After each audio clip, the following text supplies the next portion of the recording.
Fafá, o teu microfone está fechado. Desculpe, tá bom. Que bom, graças a Deus, eu louvo a Deus, eu quero agradecer a Deus por essa oportunidade de pregar no livro do Apocalipse, de trazer aqui o estudo sobre esse livro.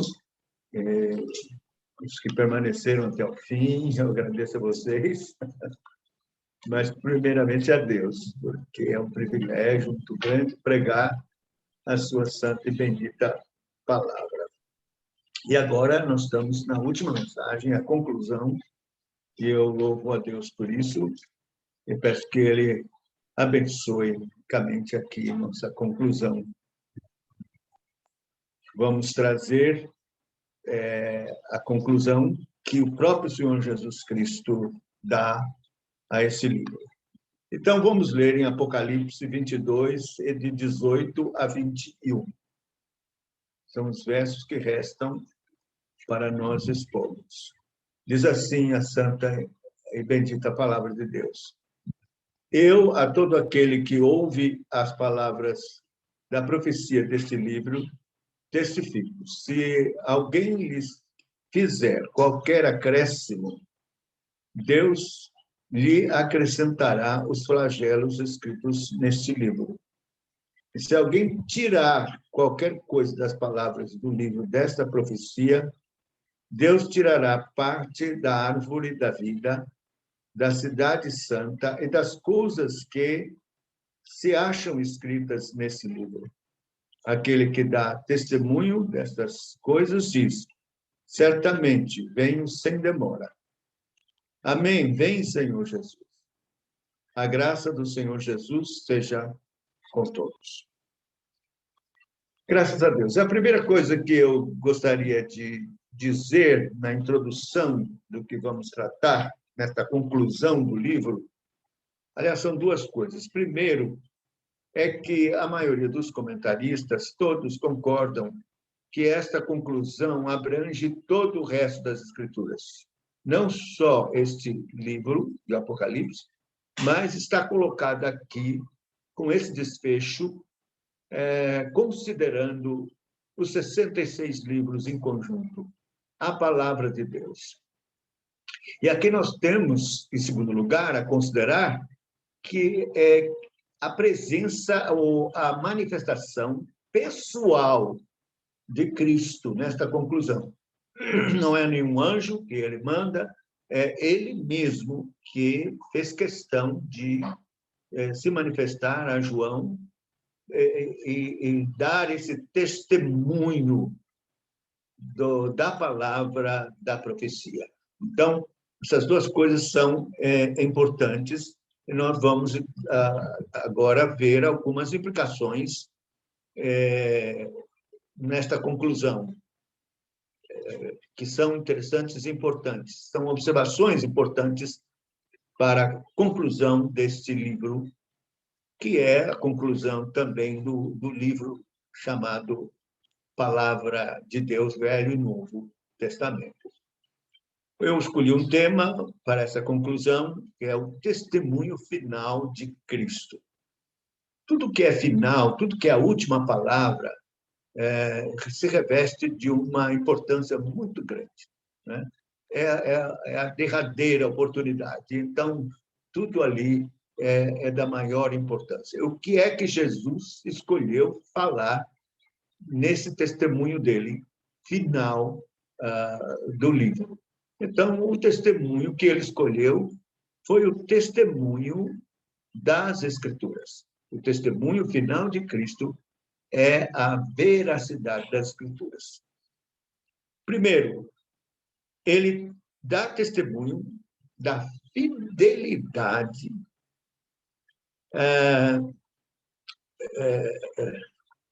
ou ele testifica de que a sua palavra é absolutamente imutável. Não se muda, não se pode mudar. A palavra de Deus é imutável, imexível, ela não pode ser alterada de forma alguma. Esse é o primeiro testemunho que Jesus dá. Ele diz assim: Eu, a todo aquele que ouve as palavras da profecia deste livro, testifico, dou testemunho. Estou dizendo, é meu testemunho, diz Jesus. Se alguém lhe fizer qualquer acréscimo, Deus acrescentará os flagelos escritos neste livro. Não se pode acrescentar nada à palavra de Deus. Com isto, Jesus está testificando de que a palavra de Deus é absolutamente perfeita, completa e suficiente. Isso é extremamente importante. Se nós lembrarmos do Salmo de número 19, né, o Salmo de número 19 dá esse testemunho. Então, é a mesma palavra de Cristo. A gente tem que entender que a palavra de Cristo é toda a palavra de Deus. Do Gênesis ao Apocalipse, é Cristo falando. Então, no capítulo 19, a partir do verso 7, veja o que ele diz. A lei do Senhor é perfeita e restaura a alma. O testemunho do Senhor é fiel e dá sabedoria aos simples. Os preceitos do Senhor são retos, alegram o coração. O mandamento do Senhor é puro e ilumina os olhos. O temor do Senhor é límpido e permanece para sempre. Os juízos do Senhor são verdadeiros e todos igualmente justos. São mais desejáveis do que ouro, mais do que muito ouro depurado. São mais doces do que o mel e destilar dos favos. Além disso, por eles se admoesta o teu servo em os guardar a grande recompensa. Veja essa primeira frase. A lei do Senhor é perfeita. No hebraico, esta palavra perfeita significa completa, como um círculo completo. É isso que é hebraico, é a ideia do hebraico, desta palavra que foi traduzida como perfeita, é de completude. Ela é completa, completa. Por isso ela é perfeitamente completa, é perfeita.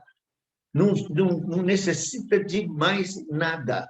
Ela é completa. E isso é da maior importância, porque não tem como alterar. Algumas pessoas dizem, mas olha, nós estamos vivendo uma época de tanto desenvolvimento tecnológico, que a palavra de Deus parece que ficou uma coisa obsoleta. Mas isso é um absurdo dizer isso, né? Por exemplo, algumas pessoas tratam da questão da bioética. Quer dizer, agora tem mexer em genética e tal. Isso aí é uma coisa que precisa de uma regulamentação, e a gente não tem, na Bíblia não se trata disso. Trata sim. Nós encontramos princípios da palavra de Deus que são eternos e que abrangem, sim, a bioética. Eles não estão fora, de forma alguma. Então, a palavra de Deus, para todas as épocas, em todos os tempos, ela é absolutamente perfeita, completa, né? Desde do último livro acrescentado, que foi Apocalipse, completou o cânon, completou, portanto, a perfeição da palavra de Deus para todas as épocas. A Confissão de Fé de Westminster, escrita pelos puritanos, ela é muito importante. Ela é adotada pelas igrejas presbiterianas, independentes também. Confissão de Fé de Westminster. Então, ela diz assim: ainda que a luz da natureza e as obras da criação e da providência manifestam de tal modo a bondade e deixa eu trocar aqui o óculos. Ficou melhor. A bondade e a sabedoria e o poder de Deus, que os homens ficam inexcusáveis, contudo, não são suficientes para dar aquele conhecimento de Deus e de sua vontade necessários à salvação. Por isso, foi o Senhor servido em diversos tempos e diversos modos revelar-se e declarar à sua igreja aquela sua vontade. E depois, para melhor preservação e propagação da verdade, para o mais seguro estabelecimento e conforto da igreja contra a corrupção da carne e malícia de Satanás e do mundo, foi igualmente servido fazê-la escrever toda. Isso torna indispensável a escritura sagrada, tendo cessado aqueles antigos modos de Deus revelar a sua vontade ao seu povo. É por isso que nós, que cremos na suficiência das Escrituras, não acreditamos mais em nenhuma revelação extraordinária. Não há necessidade. Houve revelações extraordinárias no tempo, mas quando a Escritura, o cânon, foi fechado, então não há mais necessidade de revelação alguma, porque a vontade de Deus, que Ele quer para a sua igreja e necessária para a salvação, está aqui escrita e registrada e preservada pelo Espírito Santo para a nossa bênção e segurança e ensino da palavra de Deus. Mais para frente, na seção de número 6, diz: todo o conselho de Deus concernente a todas as coisas necessárias para a glória dele e para a salvação, fé e vida do homem, ou é expressamente declarado nas Escrituras, ou pode ser lógica e claramente deduzido dela. Aí veja, as Escrituras, as Escrituras, nada se acrescentará em tempo algum, nem por novas revelações do Espírito, nem por tradições dos homens. Reconhecemos, entretanto, ser necessária a iluminação íntima, a iluminação do Espírito de Deus para a salvadora compreensão das coisas reveladas na palavra. Mas veja, nada se acrescentará em tempo algum, quer por revelação do Espírito Santo ou por qualquer outro motivo ou razão. Por isso, Jesus está aqui testificando que ela é inalterável e faz uma reprimenda a qualquer um que queira acrescentar alguma coisa. A segunda coisa que nós vemos no bojo disso, desse testemunho de Jesus, é que ela é completa, suficiente, porque é inspirada. É uma palavra que vem da boca de Deus, do sopro de Deus. Homens santos inspirados pelo Espírito Santo escreveram a palavra de Deus. Então, ela é inspirada. Lá em 2 Timóteo 3,16, toda a Escritura é inspirada e útil. E aí vai falando a respeito da utilidade das Escrituras para tornar o homem perfeito, perfeitamente habilitado para toda boa obra. Então, inspiração significa Deus mesmo trouxe a palavra pelo seu sopro. Homens inspirados, não iluminados, inspirados. Quer dizer, nós cremos na inspiração verbal das Escrituras. Então, por isso, ela é perfeita. Ela é perfeita. Ela é perfeita, é santa, é a boca de Deus, é Deus falando. Imagine, eu pensei nisso, imagine que nós estamos num mundo onde nós temos tanta mentira, nós respiramos falsidade para qualquer lado que a gente olha, né? Na televisão, rádio, qualquer coisa que você olhe, vê, lê, nos jornais, porque tudo falsidade, pessoas que você não pode confiar, que estão ao seu lado e tal, que até crentes que são falhos e tal. Então, só existe um lugar onde você pode ter absoluta certeza que vai se envolver com verdade, santidade, pureza, que é a palavra de Deus. E nós temos esse privilégio, ou na igreja ouvindo a pregação, que é a exposição fiel das Escrituras, ali é Deus falando, quando o ministro está fiel às Escrituras, expondo as Escrituras, é Deus falando, é verdade. Quando você abre e lê as Escrituras, você está lendo a verdade. É Deus, você está se envolvendo numa atmosfera do céu, na presença de Deus, e ouvindo a sua voz. É puro, é santo, é verdade. Não tem qualquer possibilidade de haver engano, nem erro nas Escrituras. Ela é absolutamente perfeita. As aparentes contradições são resolvidas no original, não existe. Ela é inspirada, ela é divina. Imagine, se você abrir, por exemplo, o Salmo 56, você vai ver que o salmista ele trata a palavra de Deus como divina e tem expressões de adoração à palavra de Deus. Salmo 56. Veja o que ele diz. Ele diz aqui, no Salmo 56. Primeiro, no verso 4. Em Deus, cuja palavra eu exalto. Nesse Deus ponho a minha confiança, nada temerei. Quer dizer, ele exalta a palavra de Deus, cuja palavra eu exalto. Mas no verso 10, ele vai mais adiante. Ele diz assim: em Deus, cuja palavra eu louvo. No Senhor, cuja palavra eu louvo. Ele está louvando a palavra de Deus. Ele está fazendo uma adoração. É claro que não é a folha de papel e nem a capa no livro físico. Ele está falando do conteúdo, do que é dito, do que é ensinado. É Deus. Então, é divino o que está sendo falado. Ele diz: eu louvo a palavra de Deus.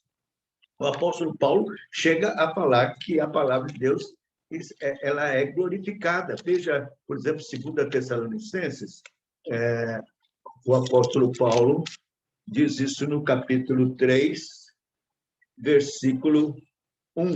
Ele diz assim, 1 e 2. Finalmente, irmãos, 2 Tessalonicenses, capítulo 3, versículo 1. Finalmente, irmãos, orai por nós, para que a palavra do Senhor se propague e seja glorificada, como também está acontecendo entre vós. Veja, e seja glorificada a palavra de Deus. Paulo está dizendo, o Espírito Santo está dizendo, que a palavra de Deus deve ser glorificada. Então, isso que é a palavra de Deus, e Jesus está dando testemunho aqui da palavra nessa extensão. Quando ele diz que ela é perfeita, que não pode ser completada, ele também quer dizer que essa palavra, que é completa, perfeita, inspirada, deve regular nossa vida. Nós temos que ter a palavra de Deus como a palavra autoritativa, que quer dizer de autoridade máxima. Tudo deve se calar diante da palavra de Deus. A igreja é julgada pela palavra de Deus. A igreja católica não aceita isso. A igreja católica diz que a igreja que formou a palavra de Deus, a igreja que julga a palavra de Deus, está completamente errado. Nós, como igreja, somos julgados pela palavra de Deus. Ela é autoritativa. Como é que a gente vai julgar Deus? Que imbecilidade. Deus é que julga a gente. Então, nós somos julgados pela palavra. E somos julgados pela palavra se obedecemos, se estamos de fato debaixo da palavra de Deus para todo o nosso viver, mas especialmente com relação ao culto. Eu insisto, eu já tive a oportunidade de falar isso aqui, é uma das coisas que faz parte do nosso projeto de reforma da igreja hoje, é a igreja reformar o culto. Porque o culto tem que ser conforme Cristo, o Senhor, o objeto de adoração e o Senhor da igreja ordena.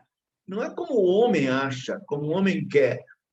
Tem gente que pensa assim, o culto, se houver sinceridade, Deus não se importa com o que acontece, com o que ele faz, desde que haja sinceridade. Não é assim. Deus não deixou assim. Deus não quis que o seu culto fosse corrompido. Então, ele não deixou na mão dos homens. Ele é quem ordena. No capítulo 21 dessa mesma nossa confissão de fé, nós temos aqui o que é que devemos observar com relação ao culto. Eles estão certos, portanto, nos escreveram essa confissão de fé para nós. Seria uma bênção se nós pudéssemos observar. Veja o que diz. Capítulo 21, do culto religioso e do domingo. A luz da natureza mostra que há um Deus que tem domínio e soberania sobre tudo, que é bom e faz bem a todos, e que, portanto, deve ser temido, amado, louvado, invocado, crido e servido de todo o coração, de toda a alma, de toda a força. Mas o modo aceitável de adorar o verdadeiro Deus é instituído por ele mesmo. Veja, o modo aceitável de adorar o verdadeiro Deus é instituído por ele mesmo. E é tão limitado pela sua vontade revelada que ele não deve ser adorado segundo as imaginações, invenções dos homens ou sugestões de Satanás, nem sob qualquer representação visível ou de qualquer outro modo não prescrito nas Santas Escrituras. Certíssimo. Porque nós vemos que no Velho Testamento, Deus ordenou o culto cerimonial do Velho Testamento de tal maneira que foi bem explícito.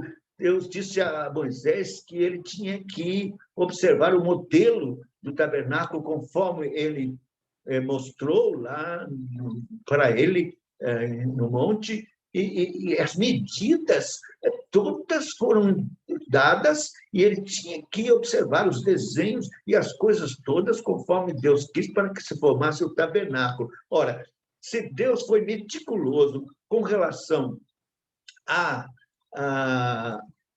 ao tabernáculo, como tinha que ser feito nas medidas exatas, quanto mais um culto dentro do tabernáculo tinha que ser feito conforme ele ordenou. Por isso nós vemos juízo de Deus várias vezes acontecendo nas Escrituras, porque as coisas foram feitas desobedecendo o mandamento de Deus no culto. Nadab e Abiú morreram queimados, torrados, porque simplesmente trouxeram fogo estranho, que não estava ordenado, o texto lá, porque não estava ordenado. Eles foram mortos. Então, você vai ver esse princípio regulador, por exemplo, claramente em Deuteronômio, que é a ordem de Deus de não ultrapassarem o que estava escrito. Por exemplo, Deuteronômio capítulo 4, versículo 2, diz assim: nada acrescentareis à palavra que vos mando, nem diminuireis dela, para que guardes os mandamentos do Senhor vosso Deus, que eu vos mando. Então, o que Jesus está falando lá em Apocalipse é o que ele falou aqui para Moisés. Não acrescentareis a palavra que vos mando, nem diminuireis dela nada, para cumprir o mandamento. No capítulo 12 de Deuteronômio, no verso 32, ele torna a dizer isso, que o capítulo 12 é um capítulo do culto. Ele diz: olha, vocês estão agora chegando na terra e as nações adoravam aí do jeito que eles achavam, queriam, mas vocês não, vocês vão adorar, não imite essa gente. Você lê o capítulo 12 de Deuteronômio, é isso aí. Não imite, não, como eles adoravam aos seus deuses, não façam igual. Eu já dei a ordem de como deve ser o culto. Aí ele diz no verso de número 32 do capítulo 12, encerra o capítulo 12 sobre o culto, dizendo: tudo que eu te ordeno observarás, nada acrescentarás, nem diminuirás. Isso é princípio regulador. Ora, Deus disse isso no Antigo Testamento e é a mesma coisa no Novo Testamento. É a mesma coisa. Então, o culto do Velho Testamento, com as suas sombras, tipos, cerimônias, cessou. E o culto agora é como está no Novo Testamento. Se não achar no Novo Testamento qualquer uma coisa que está no culto, está errado. Por isso, esse princípio chamado regulador do culto, pelas Escrituras, é muito sério. E as igrejas precisam observar isso. Por quê? Porque, caso contrário, estará acrescentando coisas no culto da sua mente, ou do que gosta, do que acha. Né? O apóstolo Paulo fala do culto de si mesmo. Né? Lá em Colossenses 2, ele fala de um culto da vontade, ou de si mesmo. Deixa eu abrir lá, vale a pena isso. Colossenses, no capítulo de número 2, Veja o que diz aqui, Efésios, Filipenses, Colossenses. Peraí. Capítulo 2, né, diz assim, verso 20, se morreste com Cristo para o rudimento desse mundo, por que, como se vivesses no mundo, vos sujeitais a ordenanças? Não manuseis isso, não proves aquilo, não toques aquilo outro. Acrescentando mandamentos, coisas que não tem. Os fariseus eram danados para fazer isso, acrescentar leis humanas que eles acrescentavam, e até anulavam a lei de Deus pelos seus próprios mandamentos humanos. E Deus recriminou, disse: a adoração de vocês é vã, por causa dessas coisas humanas que vocês colocaram. Então, eles eram legalistas porque colocavam leis e desejos e mandamentos humanos além das Escrituras. Eles acrescentavam. Mas tem os que tiram. Os que tiram das Escrituras, nós vamos falar sobre eles já já. Deixa eu ler isso aqui, que é muito importante. Segundo preceitos e doutrinas de homens, pois que todas essas coisas com uso se destroem. Verso 22. Agora, verso 23 e 23. Diz assim: tais coisas, com efeito, têm aparência de sabedoria, como culto de si mesmo. Eu estou lendo o verso 23. Culto de si mesmo, de falsa humildade, rigor ascético.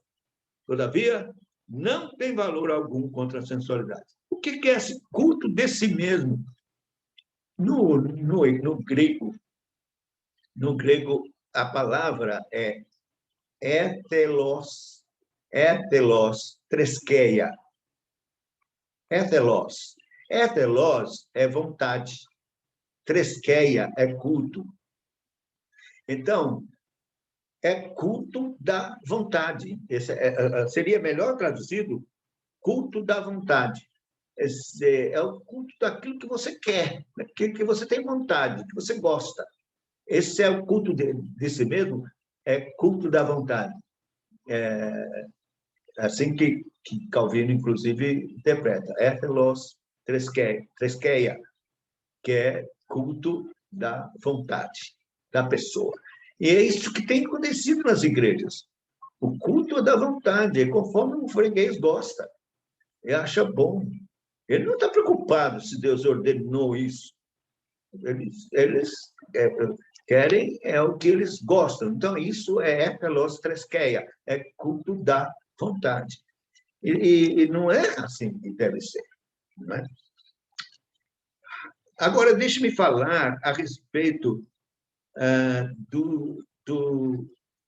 dos que tiram e acrescentam. É a segunda coisa.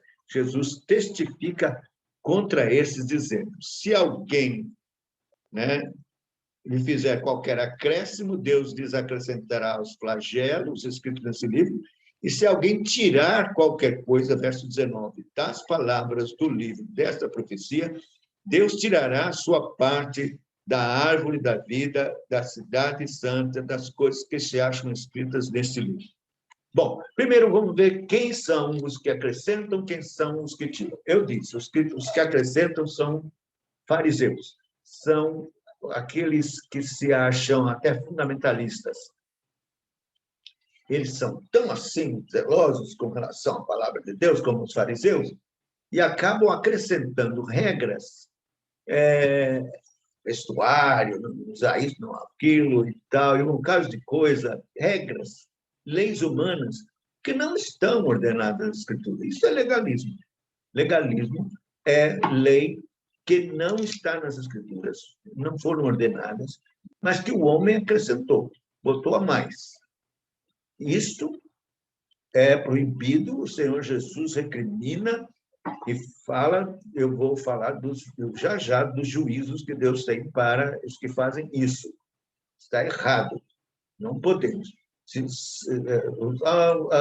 É preciso guardar o dia do Senhor.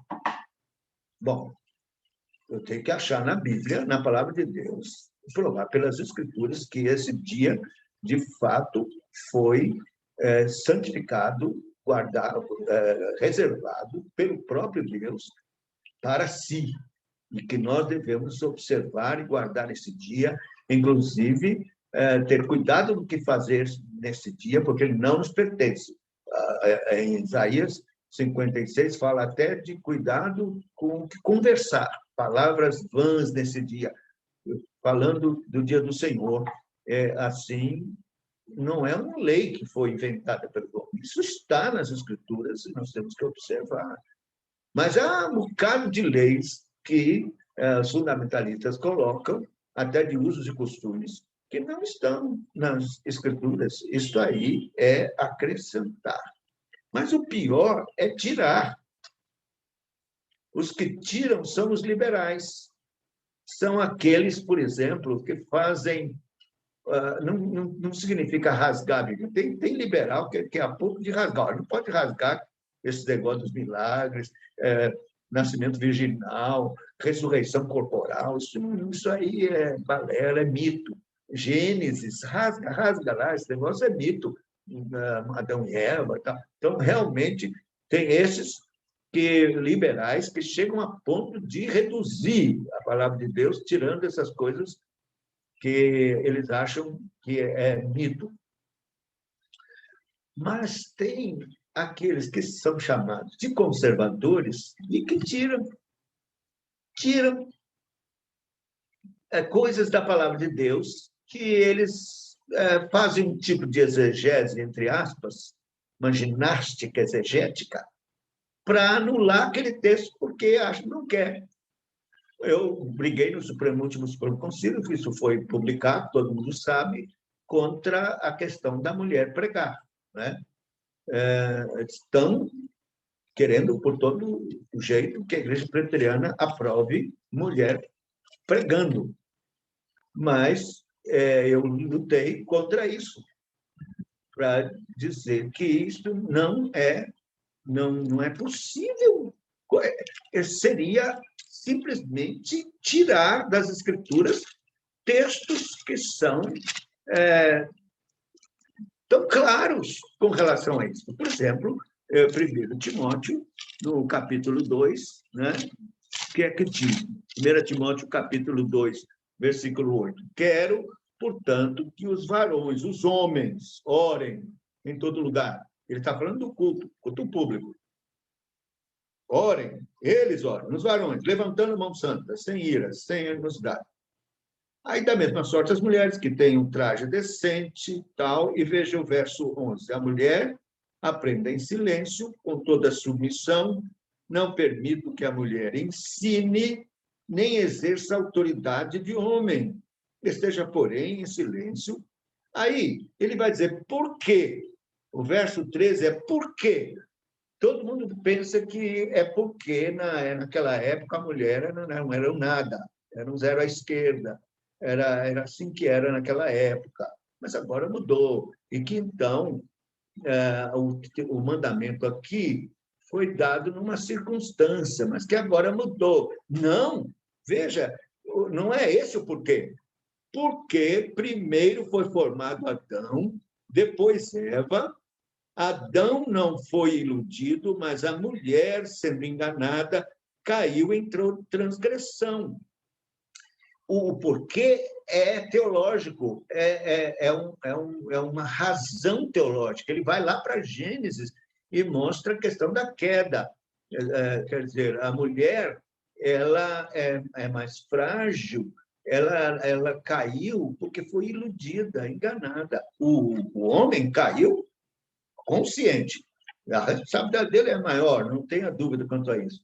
Mas aqui Paulo está mostrando que a mulher, então, por sua fragilidade constitucional, como Deus a fez, não é para exercer essa autoridade. Essa autoridade pertence ao homem. O homem deve proteger a mulher e não expô-la, como Adão permitiu. Adão permitiu sua mulher conversar com a cobra. E foi uma tragédia. E hoje o Supremo Concílio e os que defendem querem deixar a mulher conversando com a cobra no púlpito. Não. Aí, alguns teólogos dizem, não, ele está falando aqui é de ofício. É para a mulher não ser presbítera, não ser pastora, não ser isso, aquilo. Não, ele não está falando de ofício. Tanto é que ele está falando do culto. Os varões é que têm que orar. As mulheres fiquem em submissão, em silêncio e tal. Ele está falando da postura da mulher no culto. Mas fazem malabarismo e acabam retirando esse texto, apagando esse texto. Aí, se você pega 1 Coríntios, no capítulo de número 11, 1 Coríntios, capítulo 11, você vê aqui. Primeiro, Paulo fala da mulher que profetizava e orava sem usar véu. Ele está estranhando que a mulher tivesse esse exercício carismático de profetizar e de orar em línguas, né, sem usar o véu. Mas, você vira uma página, alguns dizem, não, está vendo? Paulo está admitindo que a mulher profetize, pregue e ore. Não é assim, porque no capítulo 14, no verso 32, mais ou menos, 1 Coríntios,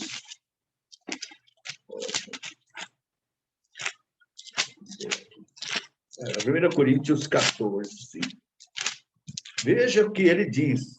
Ele diz assim, no verso de número 34. Conserve-se as mulheres caladas nas igrejas, porque não lhes é permitido falar, mas estejam submissas, como também a lei determina. A lei é o Antigo Testamento, o Velho Testamento.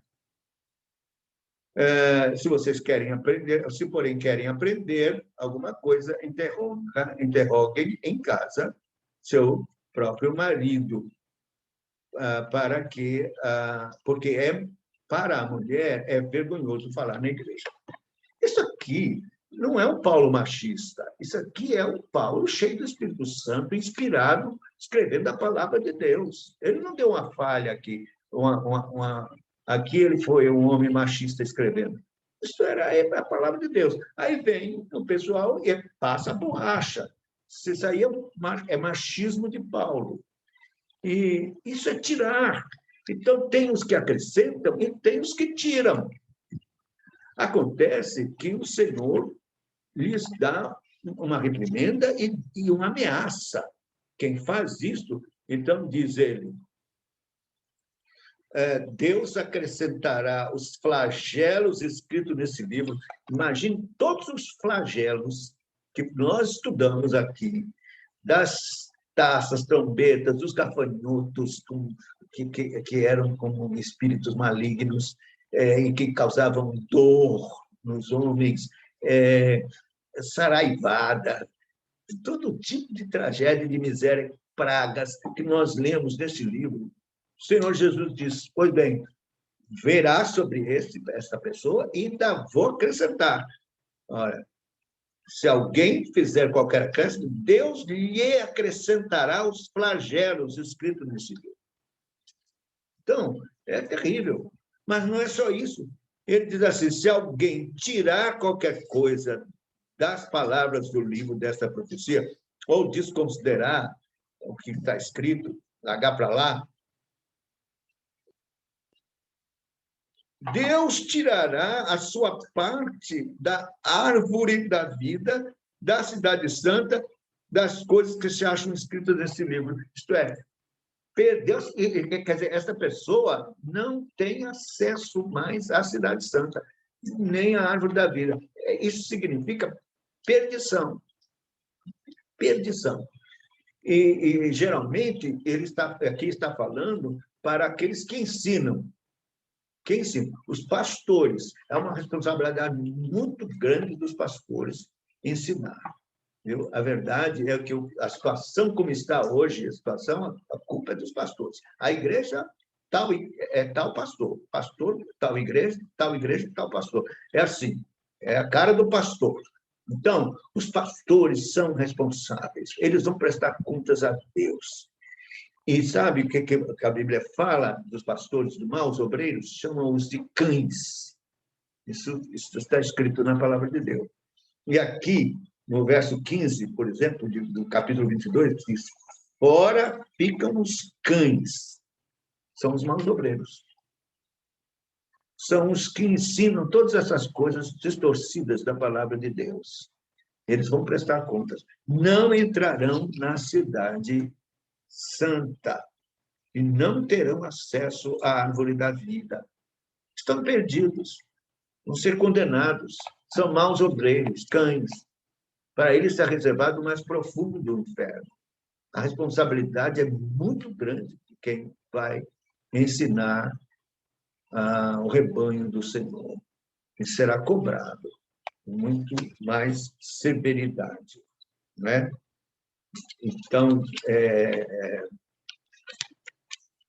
a última coisa que o Senhor Jesus testifica é que o que ele prometeu, ele fará. Essa é a terceira coisa do testemunho de Jesus. Ele não mente. Ele testifica o seguinte: verso 20, aquele que dá testemunho destas coisas diz: certamente venho sem demora.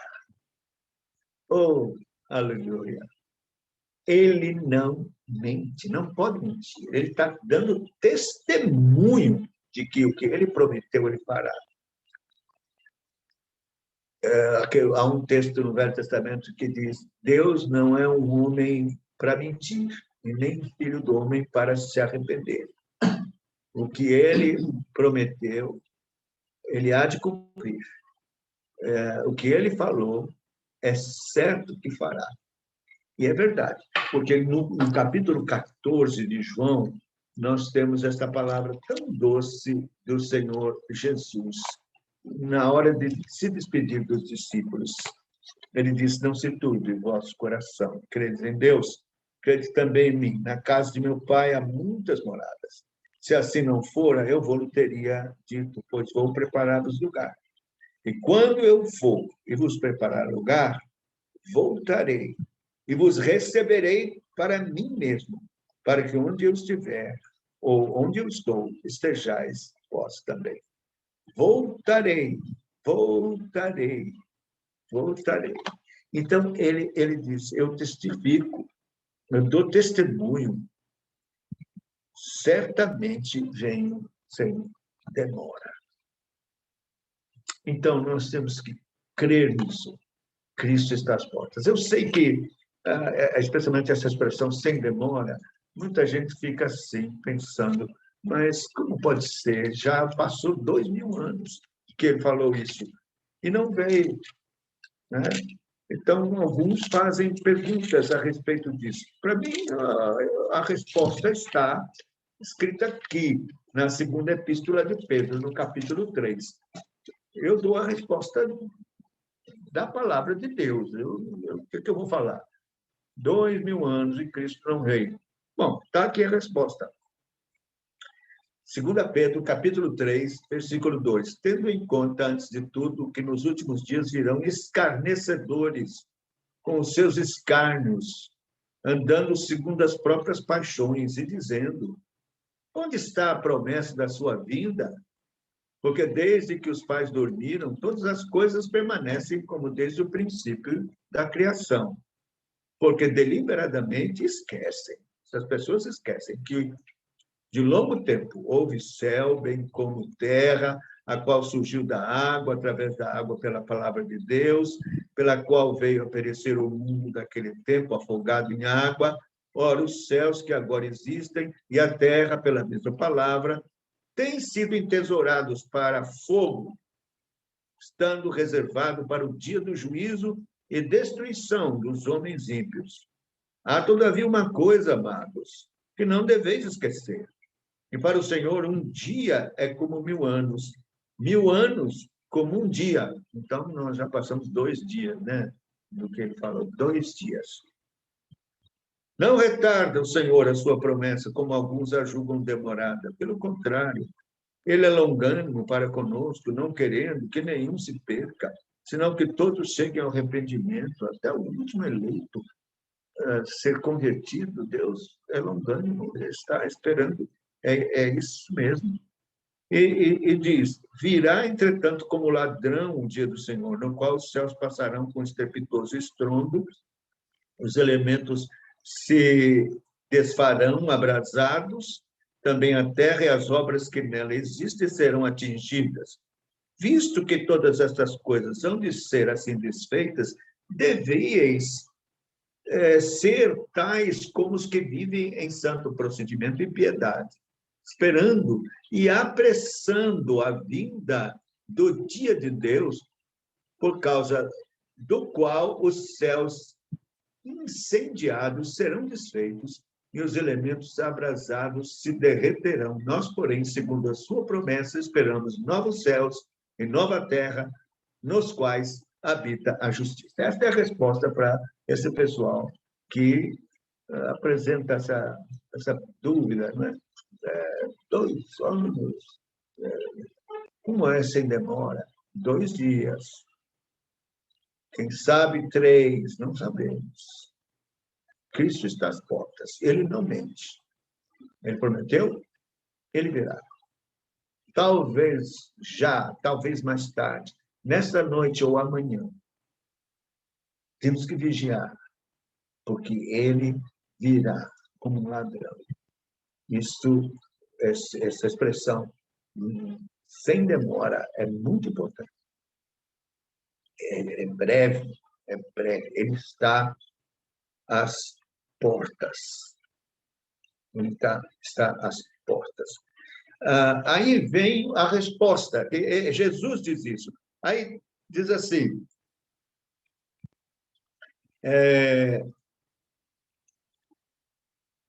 gente, cadê? Opa, estamos voltando lá no Apocalipse, a 22. Eu quero concluir agora. Presta atenção. Veja, diz assim, venho sem demora. Certamente venho sem demora. É o verso 20. Aí vem, amém. Vem, Senhor Jesus. Quem é que diz isso? Cristo não é. Ele falou até aqui, venho sem demora. Aqui é a última palavra de Jesus aqui nas Escrituras. E aí vem uma exclamação, amém. E um pedido, vem, Senhor Jesus. A igreja, somos nós que temos que dizer isso. Amém, amém, sim, que seja assim. E vem, Senhor Jesus, é uma súplica, Maranata. Vem, Senhor Jesus. Todo crente verdadeiro tem desejo de que Cristo volte logo. É muito estranho crente que não está interessado na volta de Cristo. Até estranho que os pastores pouco preguem sobre a volta de Cristo, porque é o que mais deveria se pregar, porque é o que mais o crente deve desejar. Eu nunca esqueço de uma prima, casada com um primo meu, que eu era jovem ainda, fiz um estudo sobre a volta de Cristo, e ela veio para mim dizer, para que fazer estudo da volta de Cristo? É tão bom estar aqui, a gente tem que desfrutar como crente dessas coisas tão boas, deixa essa volta de Cristo para lá. Estranho! Porque veja o que diz o apóstolo Paulo na segunda carta a Timóteo, veja o que ele diz no capítulo 4, versículo de número 8. Eu vou ler logo do verso 6. Quanto a mim, estou sendo já oferecido por libação e o tempo da minha partida é chegado. Combati o bom combate, completei a carreira, guardei a fé. Já agora, a coroa da justiça me está guardada, a qual o Senhor, reto juiz, me dará naquele dia. E não somente a mim, presta atenção agora, mas também a todos quantos amam a sua vida. Então, o crente tem que amar a vinda de Cristo. Amar, e desejar. E responder quando Cristo diz, venho sem demora, amém, amém. Ora, vem, Senhor Jesus. Então, o crente, nascido de novo, ama a vinda de Cristo, se interessa por isso, está desejoso, pressuroso para que Cristo venha. Então, como está você? Como é o seu interesse pela volta do Senhor Jesus Cristo? Importante. E encerramento é a bênção do apóstolo. A graça do Senhor Jesus seja com todos. É como se ele dissesse, bom, até lá, até uma hora que nós não sabemos em que Cristo virá, tem um consolo. Nesse mundo difícil, de aflição, de angústia, de dor, tem um consolo. A graça. A graça. Aquele mesmo consolo que Paulo recebeu, estava atormentado por um mensageiro da parte do diabo que o esbofeteava, um espinho na carne. Ele pediu 3 vezes, mas a resposta do Senhor foi: a minha graça te basta, te basta. Então, a graça do Senhor Jesus esteja com todos, porque ela basta. Ela é melhor que a vida. A graça do Senhor, ela nos basta. Enche nosso coração e nos ajuda até que esse dia chegue. Tão maravilhoso, quando estaremos com Ele, ou o dia da sua volta, ou o dia em que Ele nos chamar e nos apresentaremos lá. Oh, que dia maravilhoso! Que o Senhor seja glorificado e possa nos abençoar. Então, que Deus nos faça amar a sua palavra, guardá-la, porque ela é preciosa, ela é perfeita,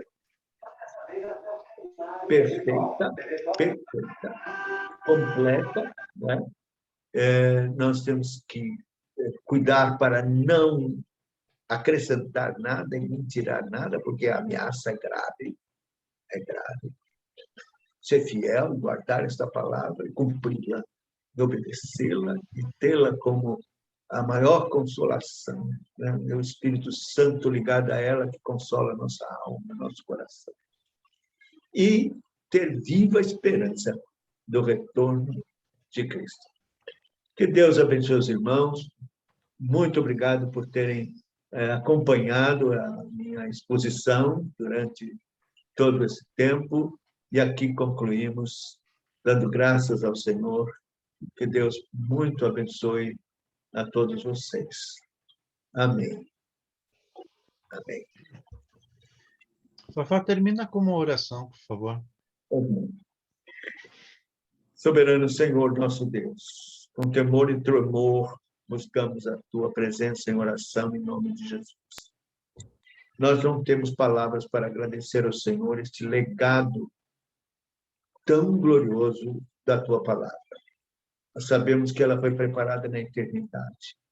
E o Senhor foi revelando a tua vontade aos patriarcas, Epifanias, e aos teus servos no passado, como Moisés e todos os profetas, e até no Novo Testamento, a própria pessoa bendita do Senhor Jesus, que nos trouxe a palavra e completou tudo com sua vinda tão maravilhosa, mas deixou ensinamentos para que os apóstolos escrevessem e fossem registrados como o Velho Testamento, o Novo Testamento, até o último livro, como palavra bendita, perfeita, divina, inspirada por Deus, que é uma bênção para nós. O que seria de nós sem a tua palavra? Nós te louvamos por esse livro santo. Agradecemos especialmente pelo livro de Apocalipse e pela condição que o Senhor nos deu de chegar até o fim e de termos esta linha de interpretação que nos dá condições de ver, visualizar a palavra do Senhor para os últimos dias. E que nós estejamos firmes, preparados para a grande tribulação, para enfrentar o homem da iniquidade, para passar por uma aflição grande, e até que as duas testemunhas sejam postas por terra, segundo a tua vontade, o inimigo prevalecerá, na igreja como instituição será morta, mas o Senhor vai colocar um espírito de vida e levantar a tua igreja, né, no arrebatamento naquele último dia, e será uma coisa gloriosa quando fomos arrebatados ao encontro do Senhor. E então o último juízo virá, o julgamento virá, como o Senhor tem prometido. E nós aguardamos, Senhor, novos céus e nova terra, onde habita a justiça, e estaremos para sempre com o Senhor. Abençoa cada um que acompanhou, que assistiu, que estudou conosco, que esteve aqui, que a tua palavra possa produzir seus efeitos poderosos no coração de cada um, ó Deus, conforme o Senhor tem designado. Assim oramos, tudo para a tua honra e para a tua glória. E que a graça maravilhosa do Senhor Jesus, o amor bendito do nosso Pai eterno, as consolações, ternas consolações do Espírito Santo, sejam derramadas sobre todos, hoje e para sempre. Amém.